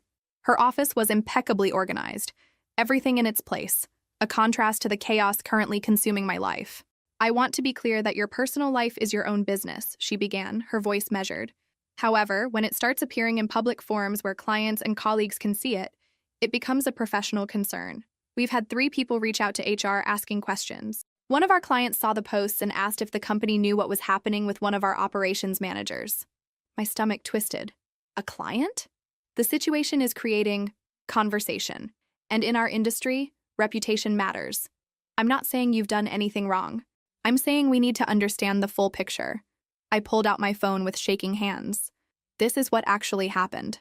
I showed her the original text message from Trevor, the one that started everything, then the payment cancellation, then the police report from when he'd shown up at my apartment with Cassidy. Rebecca read everything carefully, her expression softening slightly as she scrolled through the evidence. "He sent this at 1:47 in the morning," she noted, "while I was asleep. Woke up to it in the break room the next day." She was quiet for a long moment, still reading. "And the ring payments?" "He wanted to build credit with a luxury jeweler for his career. The line of credit was in his name, but I agreed to make the payments as an engagement gift. When he ended the engagement and said he was keeping the ring for his new girlfriend, I canceled my voluntary payments. The debt was always his." Rebecca closed my phone and handed it back to me. "I believe you," she said finally, and the relief that washed over me was almost physical. "But Sloan, this woman has created a public narrative, and perception matters. The people sharing those posts don't know what I know. They're not seeing the evidence. They're seeing an emotional story that confirms whatever they already believe about relationships and breakups. So, what do I do?" My voice cracked slightly. "She's lying about me in public spaces. People I work with believe her. How do I fix that?" "You don't respond publicly," Rebecca said firmly. "That's my advice. Though ultimately, it's your decision. Responding publicly might make it worse. It turns into he said, she said, and suddenly you're both fighting in the comments of social media posts. Document everything, work with your attorney, and let the truth come out through proper channels. But be aware that some damage has already been done, and it may take time to repair." I nodded, feeling numb. Is my job in danger?" "No," she said, and her voice softened. "You're good at what you do. Your work performance is excellent. But I need you to be aware that this is affecting how some people see you professionally, and we need to manage that carefully. Keep your head down, keep doing good work, and let your attorney handle the legal aspects. Can you do that?" "Yes." "Good. And Sloan, I am sorry this is happening to you. For what it's worth, I think you're handling it with a lot more grace than most people would." When I left her office, I went straight to the bathroom and stared at my reflection in the mirror above the sinks. The woman looking back at me had dark circles under her eyes despite the 3 layers of concealer I'd applied that morning. Her jaw was tight, shoulders hunched. She looked like someone barely holding it together because that's exactly what she was. I locked myself in a stall and finally let myself cry. Not for Trevor. I was done mourning him. I cried for the version of my future that had died with that text message. For the home I'd imagined us building, with a yard for kids and a kitchen where we'd cook together on Sunday mornings. For the trust I'd given so freely, believing that when someone said they loved you, it meant something. For the $25,000 in deposits that represented 2 years of brown bag lunches and skipped yoga classes and saying no to girls' trips because I was saving for our future. I cried for the fact that doing nothing wrong, being the victim of someone else's cruelty, still somehow meant I was the one sitting in a bathroom stall at work trying to muffle my sobs so my coworkers wouldn't hear. When I got home that evening, I called my older sister, Diane. She'd been through a brutal divorce 5 years earlier. If anyone would understand, it was her. He's claiming what? Diane's voice was sharp. That you fraudulently induced him to open the credit line? His lawyer sent a formal demand letter. They're saying I verbally promised to pay all the installments indefinitely, and they have a witness. Who's the witness? Some friend of his, someone willing to lie. Diane was quiet for a moment. Do you have the original messages? Everything. The breakup text, the payment setup, all of it. Good. Your lawyer needs to respond with that documentation. Also, Sloan, this is going to get worse before it gets better. Are you prepared for that? I wasn't. Not really. But I said yes anyway because what other choice did I have? The legal response my attorney prepared was thorough. It included screenshots of Trevor's breakup message, showing clear language about ending the relationship and keeping the ring. It included the police report from the apartment incident. It included bank statements proving that I'd furnished the entire apartment before Trevor ever moved in. It included documentation that Trevor, as a luxury marketing professional, had voluntarily opened the credit line to build his relationship with high-end jewelers. The claim that your client was somehow tricked into this arrangement is absurd, my attorney wrote. He is an adult professional who made a conscious decision to finance a luxury item in his own name. That his former fiancée chose to contribute to those payments as a gift does not create a legal obligation for her to continue after he ended their relationship. But legal logic doesn't stop you from lying awake at 3 a.m., wondering if you should just pay the money to make it all go away. It doesn't stop you from losing 12 pounds in 6 weeks because food tastes like cardboard. It doesn't stop your hands from shaking when you open your email, terrified of what new accusation might be waiting. 2 weeks after the demand letter, I was sitting at my laptop at 11 p.m., staring at a draft email to Trevor's attorney. The email offered to pay half the remaining balance, $40,000 that would devastate my savings, just to end the nightmare. The cursor blinked in the subject line. Settlement proposal. Such clinical language for emotional devastation. Such professional terminology for surrender.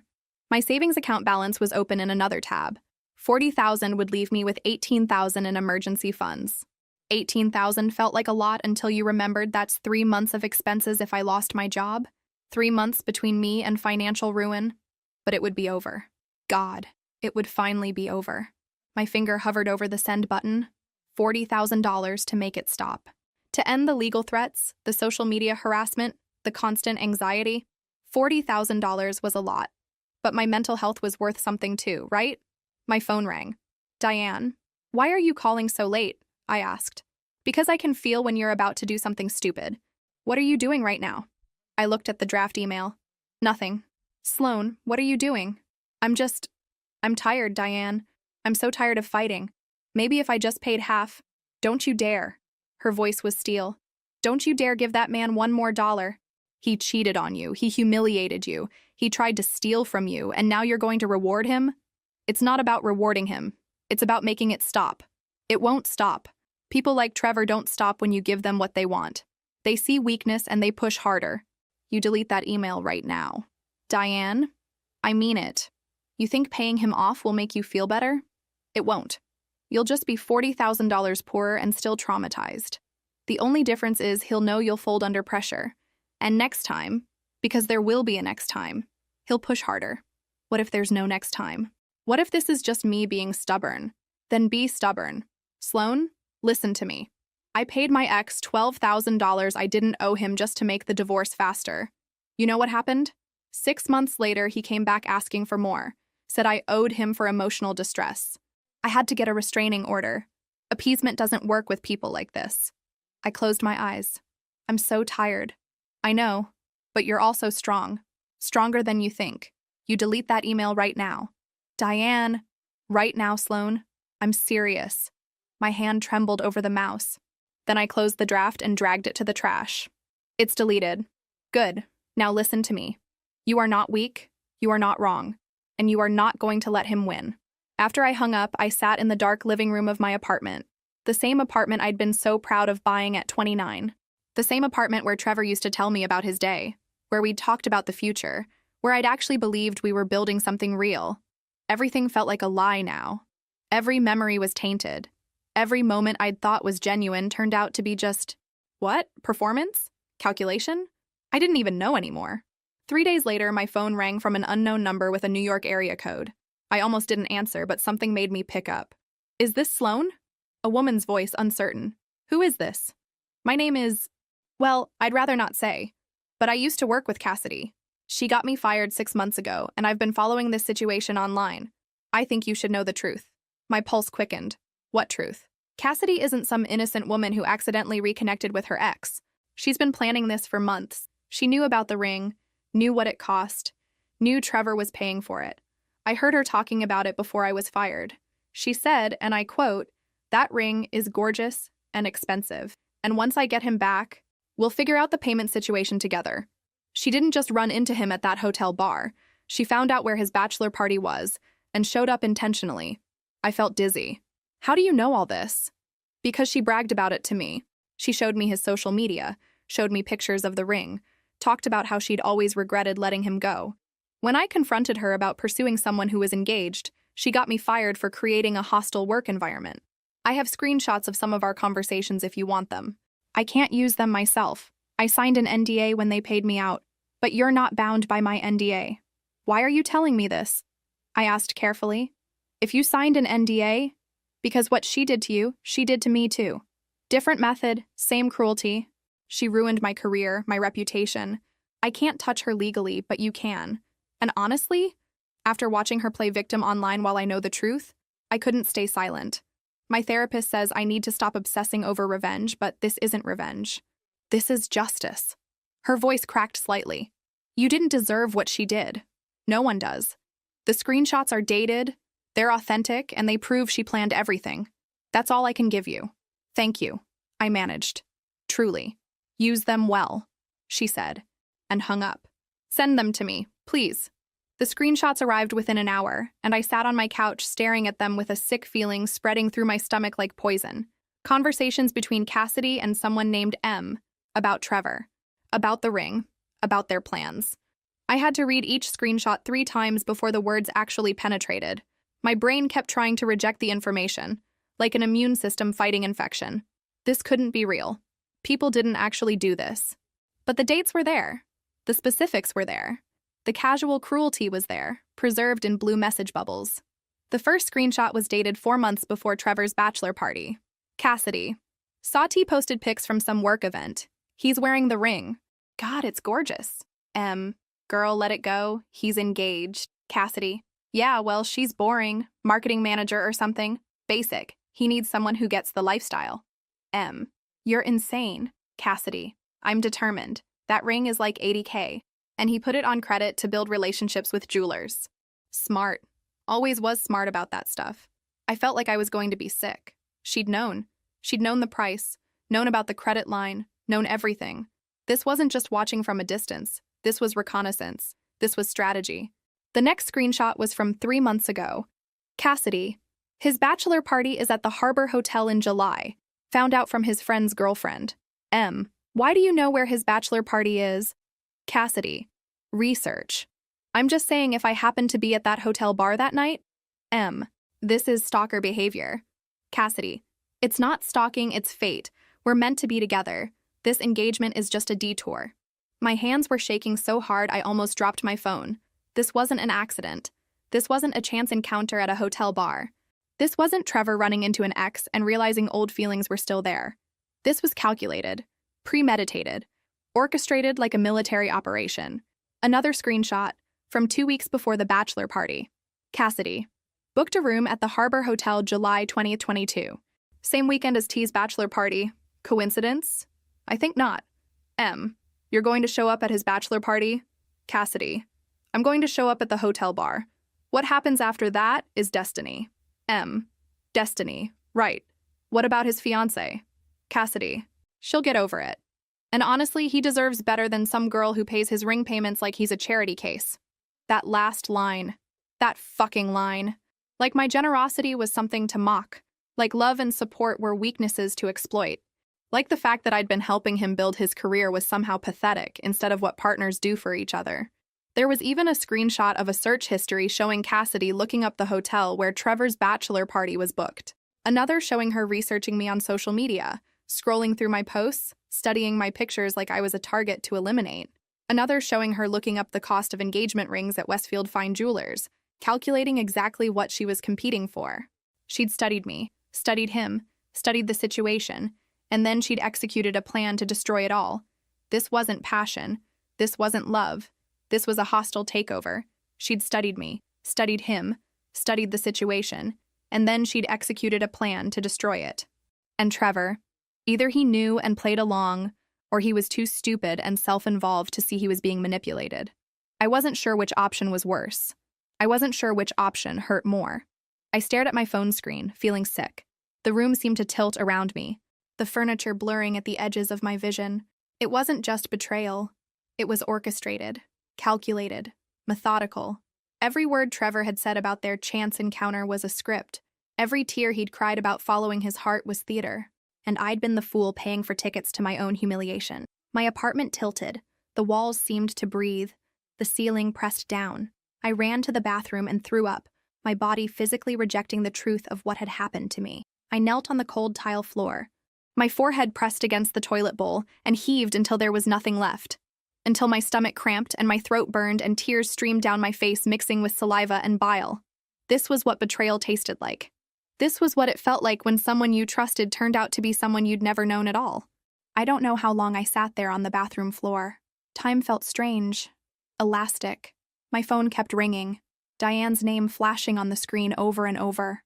I'd been ignoring it for over an hour. 6 calls, then 8, then 10. When I still didn't answer, she must have known something was very wrong. That's what the emergency key was for.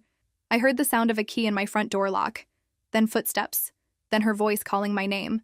When she found me, I was still sitting on the bathroom floor, still holding my phone, staring at those screenshots like maybe if I looked at them long enough, they'd turn into something different.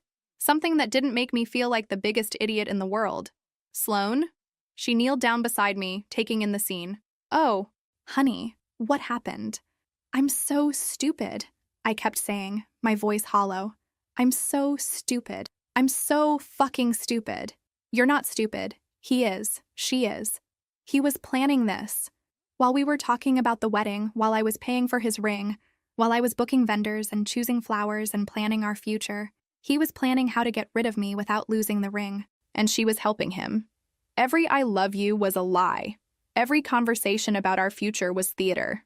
Every time he held me and told me I was his forever, he was already casting me in his exit strategy. The words tumbled out between sobs. I picked out invitations. Diane. I spent hours choosing the exact shade of blush pink for the roses. I tasted 4 different wedding cakes. I had 3 fittings for a dress I'll never wear.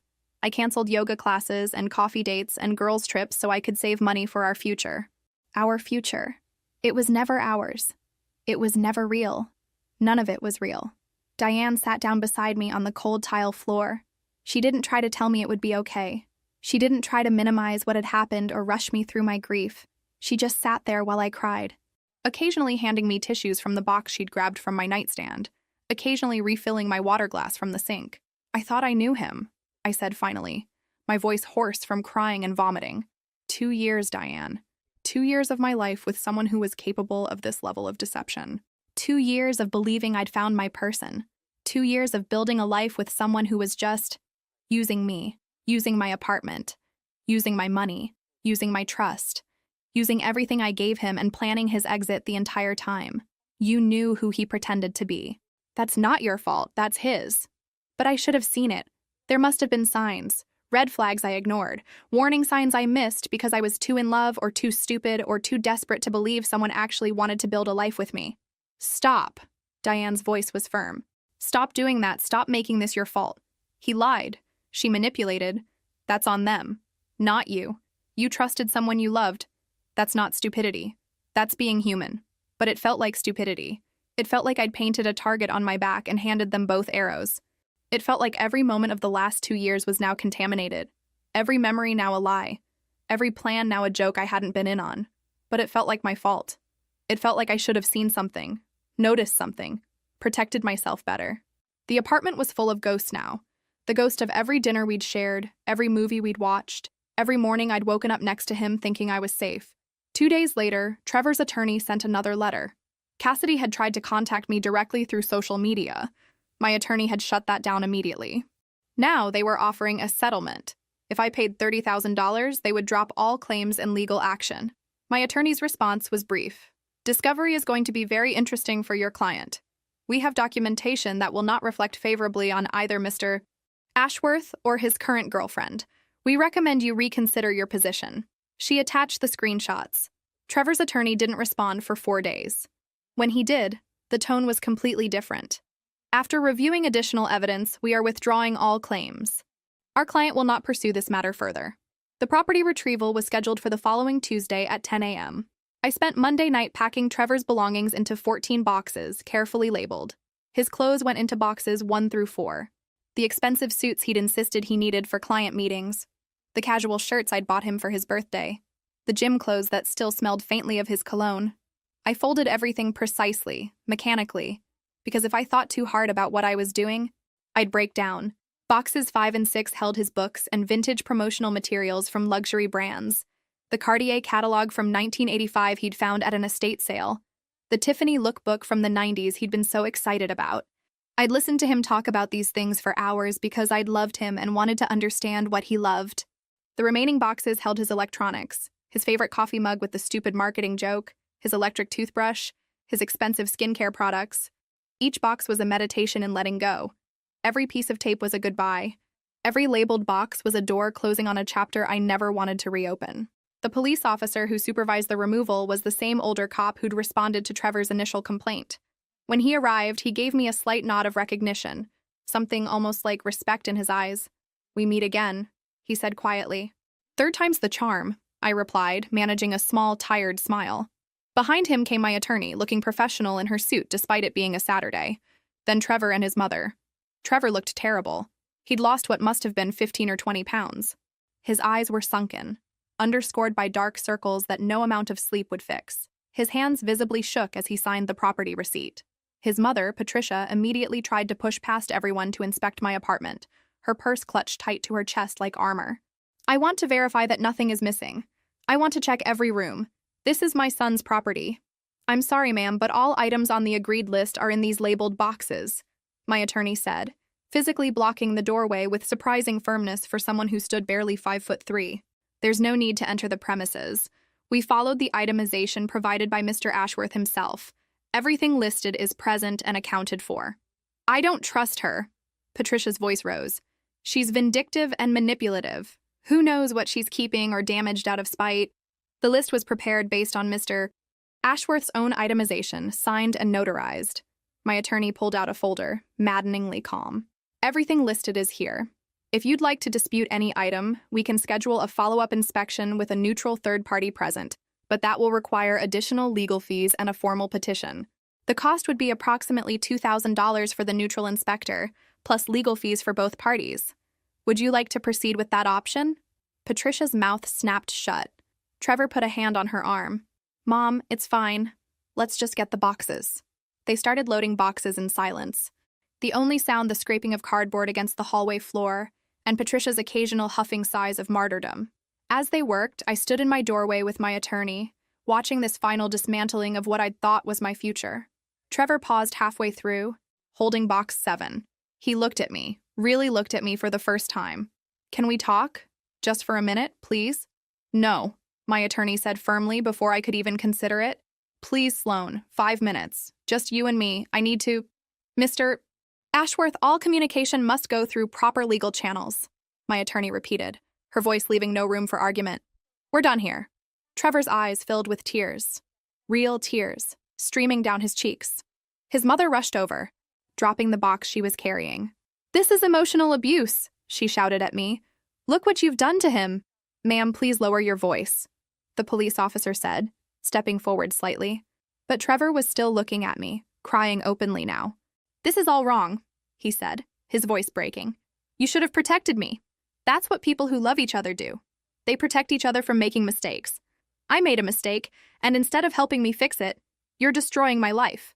You knew I couldn't afford this ring on my own. You knew the payments were too much for me. You should have told me it was a bad idea. You should have stopped me from getting in over my head. The manipulation was so transparent, it would have been funny if it wasn't so pathetic. He'd cheated on me, tried to keep an expensive ring, sued me for the payments, had his girlfriend trash me online, and now he wanted me to take responsibility for his financial decisions? Now he wanted me to feel guilty for not preventing him from making bad choices?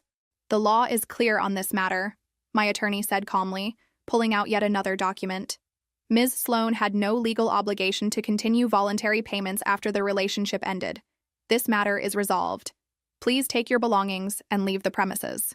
Trevor's mother put her arm around him like he was a wounded child, stroking his hair while shooting daggers at me with her eyes. We'll sue for emotional distress. You're abusive and manipulative, and everyone will see it. We have witnesses. We have documentation of how you've treated him. A judge will see through your lies. Feel free to pursue that avenue if you wish, my attorney replied, utterly unfazed. We'll be happy to present all evidence in court, including the documentation about the premeditated nature of Mr. Ashworth's infidelity, the screenshots of Ms. Cassidy's planning and stalking behavior, the social media defamation campaign, and the frivolous legal claims that have already been withdrawn. I'm quite confident about how that would play out in front of a judge.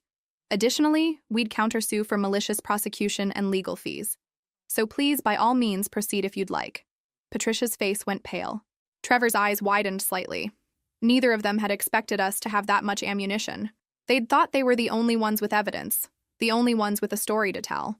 They finished loading the boxes in heavy silence, the earlier bravado completely deflated.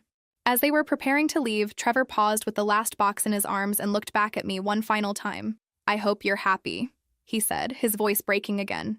You got what you wanted. You made me into the villain, and now everyone thinks I'm some kind of monster. My credit is ruined. My career is suffering. Cassidy left me. My mom's house is in jeopardy. And you're just fine, aren't you? Standing there in your nice apartment that I helped make a home, watching me lose everything, and you don't even care. I felt something stir in my chest. But it wasn't guilt. It was something colder, harder. Something that had crystallized over these past months of fighting and crying and rebuilding. Trevor, you did this to yourself. Every single part of it. You decided to cheat. You decided to keep the ring. You decided to sue me. You decided to have your girlfriend trash me online. I just stopped paying for your choices. That's all. I stopped funding the consequences of your own actions. I loved you. No, you didn't. People who love each other don't do what you did. And Trevor, I helped make this apartment a home. I bought every piece of furniture before we even met. I paid the mortgage alone. You stayed here rent-free and somehow convinced yourself you were contributing. Even now, even after everything, you can't take responsibility for your own life. He opened his mouth to respond, but his mother pulled him away, muttering something about how I'd clearly always been unstable and how they should have seen the signs earlier. When they were gone, when the door finally closed behind them, I slid down to sit on the floor, every muscle in my body suddenly releasing tension. It had been holding for months. My attorney kneeled down beside me and put a hand on my shoulder. You did the right thing. Never doubt that. I know it doesn't feel good right now, but you did the right thing. I nodded, unable to speak, tears finally coming not from sadness but from sheer exhaustion and relief that it was finally over. But doubt doesn't care about logic. That night, I lay in bed in my empty apartment, listening to the silence that used to be filled with Trevor's presence, his breathing, his phone notifications, his late-night work calls. I wondered if I should have been kinder, if I should have at least listened when he asked to talk, if I should have shown some compassion for someone who was clearly suffering, regardless of what he'd done. Then I remembered the text message, the casual cruelty of breaking off an engagement via text at 1 a.m, the assumption that I would just accept it and continue funding his life. The lawsuit. The lies. The attempt to paint me as the villain when all I'd done was stop being his personal ATM. No, I'd done the right thing. But somehow, doing the right thing still felt like being hit by a truck, run over repeatedly, and then blamed for getting blood on the tires. I spent that entire week moving through my days like a ghost. Going to work, coming home, staring at walls, not crying, not celebrating, just existing, processing. The apartment felt bigger somehow. Emptier, but also freer. Like I'd been holding my breath for months and could finally exhale. 6 months later, I was repainting the living room on a Saturday afternoon. The walls that had been soft gray, Trevor's choice, sophisticated and timeless, he'd said, were now warm sage green that made the space feel completely different. Lighter. More mine. New couch in deep navy blue. New curtains that let in actual sunlight. New everything. The wedding dress I'd finally donated to a charity that helps low-income brides. A young woman sent me a photo. She'd worn it to her courthouse wedding, beaming next to her new husband. "Thank you for giving my dress a happy ending," she wrote. I cried when I saw it. Good tears, finally. The dress got the love story it deserved, even if I didn't. I was erasing him one purchase at a time and reclaiming myself in the process. The version of me that existed before I'd spent 2 years molding myself into the woman Trevor wanted me to be. Work had improved dramatically after Cassidy's former coworkers exposed her pattern, pursuing men in relationships, creating drama, playing victim. 3 different women posted their own experiences with screenshots. The posts that once condemned me now filled with apologies. Even Priya, who'd first shown me those posts, stopped bringing it up. Work was just work again. I'd gotten a promotion 3 months after everything settled. Not because of the drama, Rebecca had been clear about that, but despite it. Senior operations manager, overseeing 3 major accounts, leading a team of 6. The raise helped offset the $25,000 I'd lost, though that money was gone forever. A lesson about trusting the wrong person. When Rebecca offered me the promotion, she closed her office door and sat across from me, not behind her desk. "I want you to know this has nothing to do with sympathy," she said. "You earned this. Your performance during one of the worst periods of your life was exceptional. Most people would have fallen apart. You got stronger." I did fall apart, I admitted. Just not at work. That's called professionalism. That's called resilience. She smiled. "Take the weekend to think about the offer. But Sloan, you deserve good things. Don't forget that." I cried in my car for 20 minutes after. Trevor had declared bankruptcy at 30. The jeweler repossessed the ring and auctioned it. The $80,000 ring sold for $32,000. His credit score was in the low 400s. He'd moved back in with his mother because he couldn't qualify for an apartment lease. Cassidy had left him within 3 weeks of discovering his financial situation, posted something vague about realizing we wanted different things, and started dating an entrepreneur she met at some networking event. His mother really had taken out a second mortgage. $50,000 at a horrible interest rate. The jeweler demanded full deficiency balance plus interest and legal fees. Patricia was working 2 jobs now, trying to keep up with both mortgages. Part of me felt guilty about that. Not guilty enough to help. She'd been terrible to me. But guilty in that vague way you feel when you know someone is suffering even if they brought it on themselves. Trevor was living in her basement, working retail at an electronics store. His luxury marketing career was over. Once your credit tanks in an industry built on image and connections, there's no coming back. Danielle and his other college friends had quietly unfollowed me on everything. I didn't mind. I didn't feel good about any of it. But I didn't feel bad either. I felt nothing. And maybe that was the healthiest thing of all. I was at my usual coffee shop one Thursday, working on a logistics proposal when I saw him. Trevor sat in the corner with an old laptop, wearing an electronics store polo. He looked older, thinner, tired in a way that went beyond sleep, like someone who'd been ground down by life. He saw me too. Recognition flashed across his face, followed immediately by shame. His face flushed red and he quickly looked away, hunching over his laptop. I thought about walking over, about saying something, about asking if he'd learned anything from the implosion of his life, about offering some kind of closure. But I didn't. I picked up my coffee and moved to the window seat on the opposite side. Sat down and watched the street. People hurrying past with their own problems, their own battles. A woman with a stroller, 2 teenagers laughing, an elderly couple holding hands, life continuing, the world turning.